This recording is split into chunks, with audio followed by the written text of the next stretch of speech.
អីបងប្អូនថ្ងៃនេះយើងមកកាត់ថ្មីទៀតអីវាជាប្រភេទខោកបោថោះជើងខ្លីបងប្អូនបានលេខ1ណាបងប្អូនណាមានចំណាប់អារម្មណ៍ត្រូវការយកទៅលក់បន្តអាចតាក់ទងមក page VA នឹងតាម Telegram ដែលបងប្អូនដាក់ខាងលើបានណាបងប្អូននឹងអីវ៉ាន់សាច់លេខ1ស្អាតតាណាបងប្អូនត្រូវការតាក់ទងបានណាបងប្អូនហើយបងប្អូនណាដែលលក់ត្រូវការយកអីវ៉ាន់ទៅលក់បន្តកុំភ្លេចតាក់ទងមកខាង page យើងហើយខាងយើងក៏មានព្រីសម្រាប់ដឹកដែរបងប្អូនមិនថាក្នុងពេលនេះខែនេះយើងព្រីសម្រាប់ដឹកឲ្យទាំងអស់បងប្អូនហើយបើបងប្អូនចង់មកមើលអីវ៉ាន់ផ្ទាល់ក៏បានដែរបងប្អូនទីតាំងយើងនៅក្រោយវត្តអង្គមិញណាបងប្អូនសាច់ស្អាតទៅថ្មីថ្មីបងប្អូន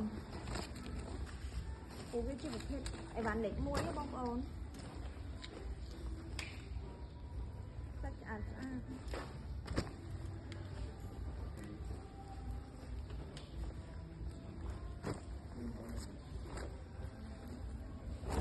បងប្អូនណាត្រូវការយកទៅលក់បន្តកុំភ្លេចតាក់ទងមកបងប្អូន